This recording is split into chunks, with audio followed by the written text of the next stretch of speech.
Welcome to All the F Words, a podcast where two writer friends nearly 30 years apart explore everything we give an F about. I'm Gabi Moskowitz. And I'm Joanne Green. On each episode of All the F Words, we'll focus on a theme starting with the letter F. Things like fidelity, fear, foolishness, and formula. We'll share stories from our lives and our distinct generational perspectives, and we'll look to the experts for insights and ideas. Today, we're going to talk about a very loaded F word, a word that's been discussed and debated in this country for decades, a word that is at the root of a legal battle that will likely be resolved, at least for now, by an upcoming Supreme Court decision. You've given it away, Joanne. There's only one F word that fits that description, and that is fetus. A fetus is the unborn offspring of an animal. In humans, it's what pregnant women carry from the 9th week after fertilization until birth. What has been up for debate is not what a fetus is, but rather when life begins.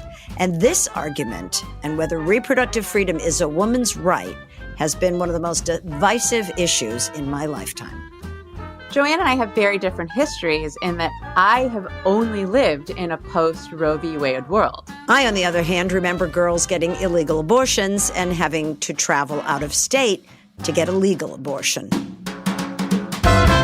How old were you, Joanne, when the Roe v. Wade decision was handed down by the Supreme Court, affirming a woman's right to choose whether to terminate a pregnancy?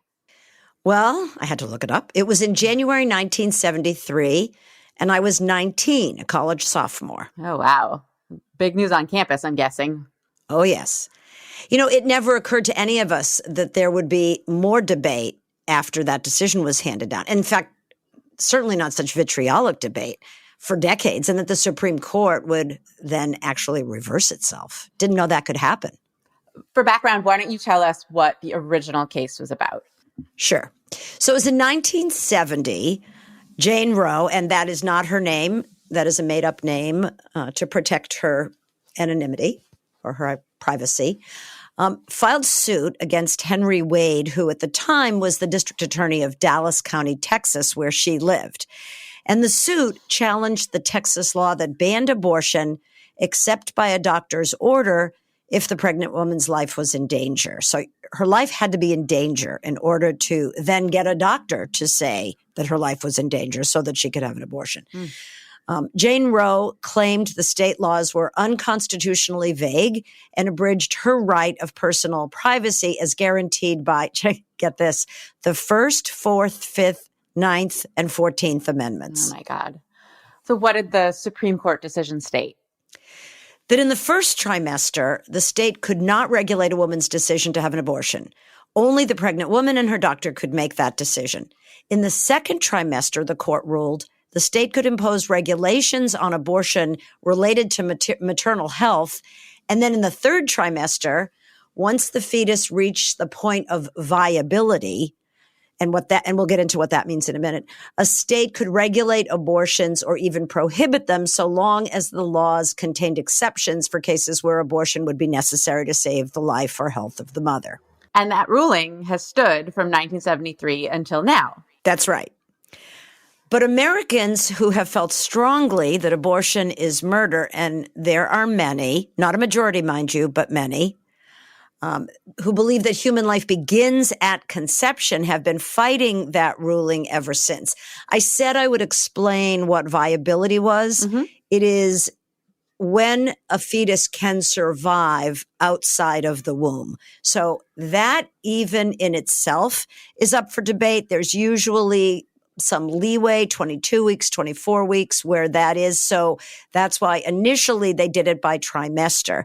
But that is something else that has come up in this recent court case that's before the Supreme Court right now. Well, it seems to me that viability should be the determining factor as the court ruled, right?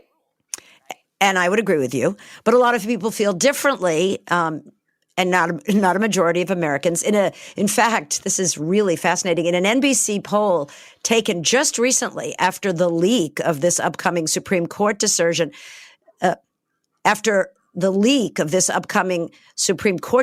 which would effectively overturn Roe v. Wade, 60% of Americans said abortion should always be legal. So of the sample, of the polling sample, that was 37%.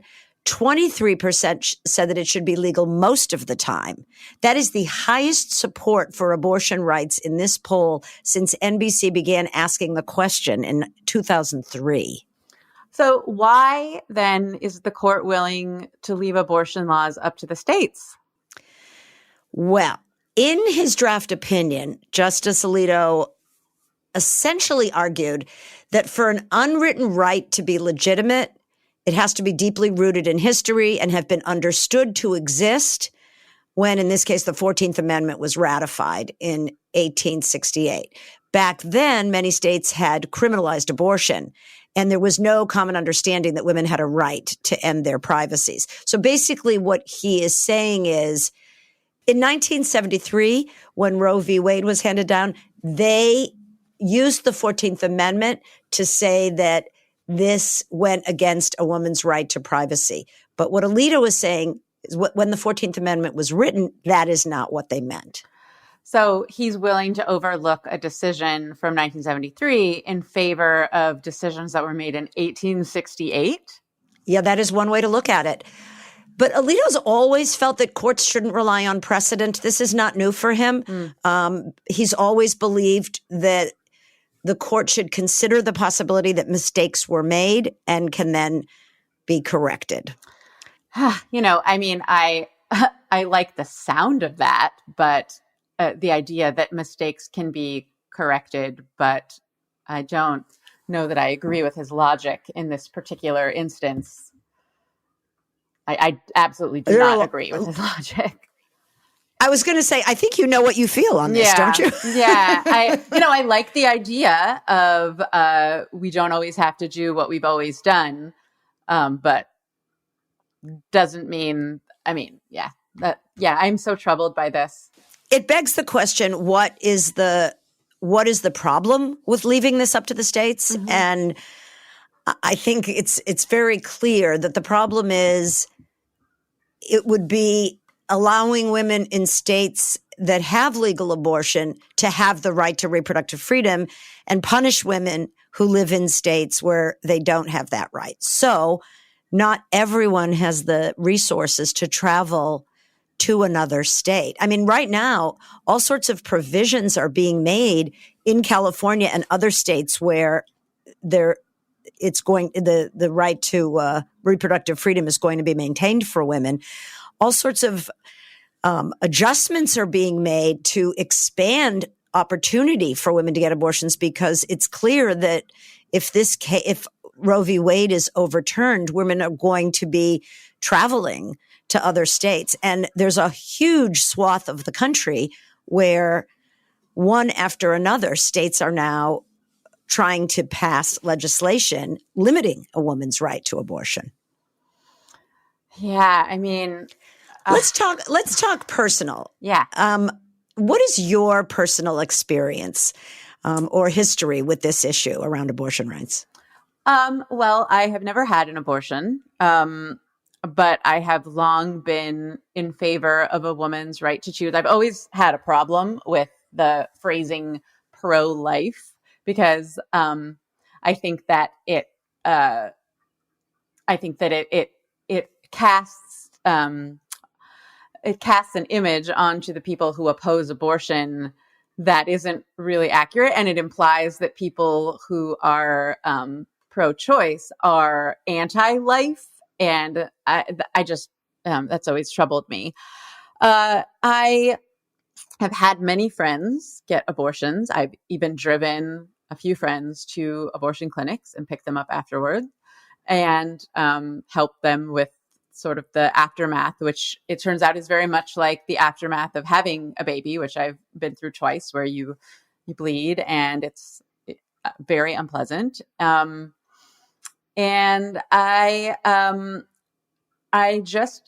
it's something that I've always been sort of adjacent to, but I've never experienced directly.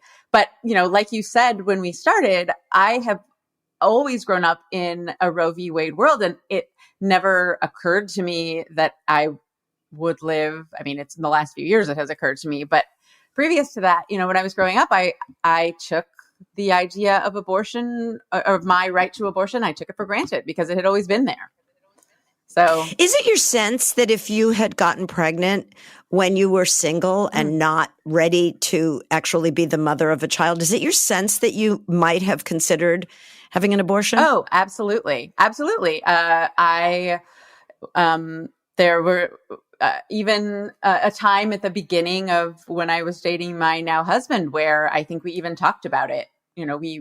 Because of Roe v. Wade, women like myself have had the option of getting to control when we become mothers. And that was, I was, I often think about my peers or my certain think about my parents a lot when, my mom, I think, was 27 when I was born. I had absolutely no business having a baby then. And I really was not ready to have a baby until I had one when I was 36. And I am so grateful to have had that privilege of getting to control when I wanted to do that. And I have multiple friends whose lives would not have been what they are, who would not have had the opportunities that they had they not had the abortions that they did. And so, it's interesting because we talk about the fundamental rights and freedoms that we have as Americans. I mean, never mind as humans, but as Americans, the right to free speech, the right to freedom of religion, these different rights. To me, and I think to many women, the right to reproductive freedom is every bit as critical and important as those other rights. And, I believe should be enshrined in the Constitution because it is so fundamental to everything else that happens in our lives. I would never, ever regret being a mom. It's been one of the most joyous and meaningful experiences of my life. And without it, I couldn't be a grandmother. So there you go. But that should be my decision. Mm-hmm. And when the time is right. And I also, like you, never had an abortion. I was never pregnant when I didn't want to be. And for that, I consider myself both lucky because accidents happen. And also I give myself a little pat on the back that I was responsible. And I think, though, it's important to realize that just because someone gets pregnant unintentionally doesn't mean that they were careless, doesn't mean that they were irresponsible, and doesn't mean that they were using abortion as a backup plan. Well, and also, let's say somebody is irresponsible, let's say somebody isn't thoughtful about how they have sex, I don't think that means that they then should be forced to carry a baby to term. And men are irresponsible about the way they have sex all the time. And it's almost like a cultural joke. Like we kind of celebrate it almost. And, don't even get me started on what would happen if men could get pregnant. But I think that there'd be a lot of C-sections. A lot of C-sections. Absolutely. A lot more maternity leave, paternity leave, whatever we would call it in this hypothetical world. And I think abortions would absolutely be legal. I saw a great TikTok, which we can link in the show notes, about how if men could get pregnant, there would be like drive-through abortions and, right after the gym, you hit the sauna and then you hit my delivery is going to make this sound terrible, but like, then you go to the abortion shop. Like it would be so different. It would be so normalized because this world is absolutely crafted around the convenience and comfort of men. And that has never been more evident than listening to these senators and congressmen discuss their cockamamie, absolutely inaccurate understanding of how the female reproductive system works. I can't remember where it was, but I recently saw some discussion between two representatives or two senators talking about, there was one about ectopic pregnancies and with this idea that it could be reinserted into the woman, which is just medically impossible. If you have an ectopic pregnancy, it's life-threatening to the woman, and it's absolutely not viable at all. An ectopic pregnancy, if you don't know, is a pregnancy that occurs outside of the uterus, so usually in the fallopian tubes. And once you've had one, you're at a greater risk of having another. Absolutely, because it's not a baby; it's a cluster of cells. It's not even a fetus. It's a cluster of cells that just gets bigger and bigger and will eventually burst and can kill the mother. It feels like going, like, these conversations feel like going in for brain surgery or some sort of other, a heart transplant, and realizing that some, I don't know, dentistry school, like second year dentistry school students are there to, are there to perform. I'm maybe getting a little away with this metaphor, but it's like, you don't even know what you're talking about. This isn't even medically accurate. How can you be making decisions about my body and my daughter's bodies? This is absolutely insane. And while there is a lot to be said about reasons people get accidentally pregnant, and, especially in cases of rape or incest, and reasons why they shouldn't be forced to carry the baby to term, the fetus to term, there is also, I also think that if we want, we don't get to pick and choose how people have bodily autonomy. And I also am just, now I'm just ranting, but I hear a lot about my body, my choice when it comes to community protecting vaccines. And then when we talk about the subject of abortion, suddenly it's your body, our choice.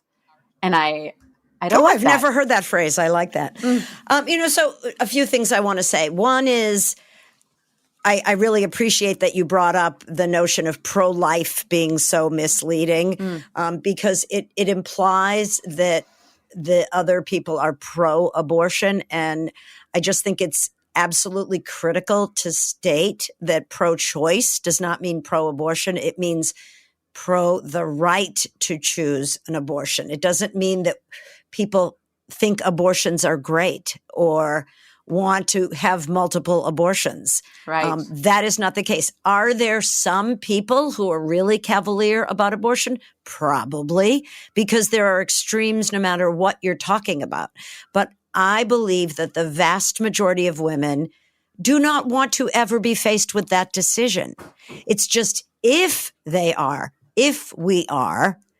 want the right to choose. So I just wanted to be really clear about that. The other thing I wanted to say is I really feel committed to, even though I feel so strongly about this issue and so many of the issues that we talk about every week, Gabi, I really would like to do my tiny little part to move us beyond this moment where our nation is so polarized. So I think back to the days back in, and I want to say this was 70s and 80s, when I moderated live radio talk shows. And one of the classic shows that I did probably almost every year with different people speaking on either side of the issue, but is a debate on abortion. And it's one of those things where people who feel strongly that abortion is murder are never going to be convinced that it isn't. And people like you and like me who believe that a woman's right to choose is fundamental are never going to be convinced that abortion should be outlawed or that our access to it should be limited beyond, this discussion about fetal viability. Mm-hmm. So I remember moderating these debates and thinking, really, what's the point? Because if people believe strongly that we don't have the right to end a life that actually has begun, they're just never going to feel like it's okay for women to have that option. And I there's a part of me, it's a small part, granted, but a very small part of me that kind of respects that. I want to say to those people, great, then you should never have an abortion. Mm-hmm. And if you accidentally get pregnant, you should look at your options of giving that baby up for adoption or raising that baby. And those should be your two options. Right. But, right. Whereas there are other issues like, for instance, LGBTQ rights, where I feel like there's absolutely no justification for limiting the rights of people who choose to love someone, whoever that someone is. So Yeah. it is a little bit more complicated than some of the other most divisive issues, but we're at a pivotal moment right now where I think it's pretty safe to say that we, the women of America, are about to lose a very fundamental right. And I don't know about you, but I'm signing petitions, and friends marched, this week, last week on Washington, and I don't know that any of it's going to make any difference. I know. I mean, I feel simultaneously really revved up and scared and afraid that it's all for naught and that we're actually really powerless. I think, though, there was one thing that you said that I kind of want to go back to, because I think it's really important. And I think it's actually the only thing that really stands to ever convince anyone. Abortion is one of those things. It's like LGBTQIA rights or, protecting trans kids. It's one of those like gut punch topics where people who are on opposing sides feel very emotionally about their varying perspectives. But I think one thing that's important to think about when it comes to the subject of abortion is that outlawing abortion, we've seen this time and time again, places where abortion is illegal, that it never impacts the number of abortions that happen. It only impacts the number of women who survive abortions, because people are going to continue to have abortions. I think of it very similarly to how I think of this is an odd comparison, but a needle exchange program or something like that. People are going to continue doing drugs. Like, that's human nature, is that we keep on doing the things that we've always done. And making it harder for people to do these things safely doesn't impact, doesn't improve the outcome. In some ways, it just makes it worse, and it puts more pressures on society. It either leads to more women having unsafe abortions that they get sick and die from, or it leads to women having babies that they don't have the resources to support, and that leads to all kinds of problems in a community for the women and for the children and the community at large. And so I also think there's an important point to the legalization of abortion in protecting a community, and because making it illegal just makes it intensifies the problems, and it doesn't improve the thing that the people wanting to make abortion illegal thinks it's going to improve, if that makes sense. Right. Yeah. Also, I think we should mention there's this little thing called separation of church and state. Mm-hmm. And it seems that the strongest voices on behalf of limiting women's access to abortion are coming from the evangelical movement and from, Christian churches. And that, we're supposed to have an actual separation. It seems to me that for some people, this is a religious decision. Absolutely. Well, we saw that with gay rights when certain religious companies were taking benefits away before gay marriage was legalized. Certain companies were taking benefits away from domestic partners. And it was absolutely their attempt to, say that marriage was between a man and a woman, and it's about legislating morality, right? I mean, that's really one person's morality should not dictate the law. We should talk for a moment about the current case that is before the Supreme Court, the Mississippi case. Yeah. It's kind of interesting. It's Dobbs versus Jackson Women's Health Organization.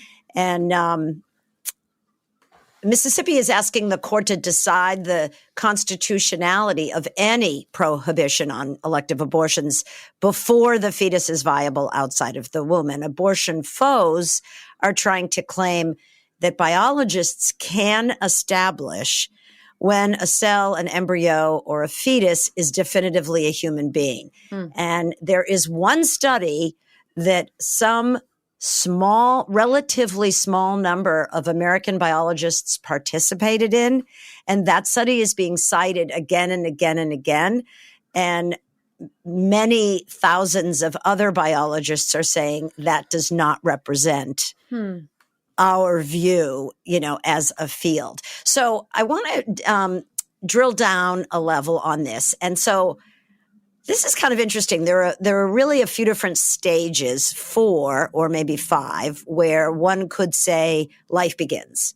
So first you have the fertilization of the egg. I don't think very many people claim that life begins at that moment, but some probably do. Then the next is something called gastrulation, and that's when the embryo cannot split into two to become identical twins. So one might say that that embryo at that point represents a unique individual, and a unique individual is the beginning of life. Okay.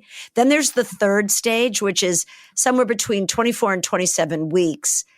These human-specific brainwave patterns emerge. And what we know about them now is that when you don't find evidence of those brainwave patterns, that is a legal standard for death. So some argue that conversely, the appearance of those brainwave patterns could be interpreted as the beginning of life. If their absence is death, then maybe their appearance could be said to be the beginning of life. Roe v. Wade ruled that life began when a fetus was viable outside of the womb. So if that fetus, our F word for today, could live outside of the womb, and mind you, as time has gone on, the viability of a fetus, the number of weeks at which a fetus is viable is going down because of medical science and all that can be done to support keeping a fetus alive. Nobody's arguing about that. And then there are some people that say that life begins at the moment of birth. Well, but I'm not hearing anybody arguing that Roe v. Wade didn't go far enough. I think overall, people were satisfied with the way Roe v. Wade interpreted when life begins. Well, I think that there is this narrative that some women use abortion, and specifically late-term abortion, as not only a backup, but like as birth control. And it's a narrative that that people who oppose abortion like to cite because, of course, it's so much more horrifying to people who are on that side to imagine, an actual, it helps them imagine this or think of this as like baby murder. And I think a lot about something Pete Buttigieg said, I think when he was running for president, about late-term abortion. Have you ever heard what he said about this subject? Tell me, and I'll let you know if it sounds familiar. That's sort of the way things work for me. I want to read what he said because I think it's so eloquent, and it really hones in on what I think is the core issue here. Basically, what he says is, we're talking about women who have perhaps chosen a name, women who have purchased a crib, families that then get the most devastating medical news of their lifetime, something about the health or the life of the mother that forces them to make an impossible, unthinkable choice. And he says, and I think that this is so important, that decision is not going to be made any better medically or morally because the government is dictating how that decision should be made. And I love that he says that it's not going to be improved by the government's involvement, rather than it's not murder, it is murder. He doesn't get specific about. He doesn't qualify what's happening as either murder or not murder, because that's not relevant. This is the kind of thing that the government needs to stay out of in order to protect its people. Does that make sense? Yeah. And what's so interesting to me is that the very people that speak about too much government and the need to deregulate things are the very people that want to increase regulation and have the state more involved in legislating when and how women can access abortions. Mm-hmm. The Texas law that has now kind of is being recreated in Oklahoma and other states as well, basically says a woman can only have access to an abortion so early in the pregnancy that in most cases, she won't even know she's pregnant yet. 6 weeks, right? They said 6 weeks. Crazy. And often that's about when women learn that they're pregnant. And you can't. Or later. As I recall from trying for many months to get pregnant with my second daughter, you don't even really always get a positive test until like week 7 or 8. And my doctor wouldn't see me until I think I was at least 8 weeks along. That's absolutely, I mean, it really, it's effectively making abortion illegal. Precisely. Yeah. Wow. Which is the intent. Yeah. Which is the intent. Well, I don't want to end on a sad note, but I think we are at, frankly, a sad moment in time. Well, we can end on a hopeful note, because it's a difficult time and it's terrifying, but there are a lot of good forces out there trying to protect women as much as possible. So maybe we can talk a little bit about some of those. Sure. Go for it, Gabby. So first of all, I really recommend, I guess I have a couple of big recommendations besides giving as much money as you possibly can to Planned Parenthood and other organizations supporting reproductive rights. There's a wonderful book called ACLU. Yes. There's a wonderful book called Shout Your Abortion, where women, it's a different people who have had abortions. It's beautifully done. They have a website as well, and I think an Instagram where you can read these stories, and it's just really amazing. And then the other one is was actually created by a good friend of mine from college, and she won an Emmy for it. It's called Ctrl Alt Delete, and it is a web comedy about an abortion clinic. And each episode is a real story based on interviews. So highly recommend both of those things. Great. Gabby, thanks for that. I didn't have it in me to end on a hopeful note, and you've taken us there. So yay you. It may be that I'm just at this point fatigued for having fought for reproductive freedom for so long. I remember marching down Market Street with my sister in about the year 2003. These rights have been under attack for my entire adult life, and it just does make me very sad at this point. Not surprised, but disheartened that we are at a point now where we're really looking at throwing this back to the states. But on a brighter note, it's a fight that can still be fought. Don't know if it can be won, but it can be fought. Well, whatever, we'll fight to the end. That'll be our F word. We're going to keep on fighting.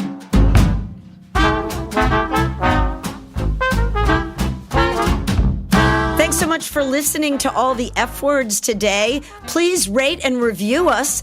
It'll certainly help us to get more listeners. And we would also love to interact with you on social media. You can find us on Instagram, Twitter, Facebook, and YouTube, and we'll follow you back.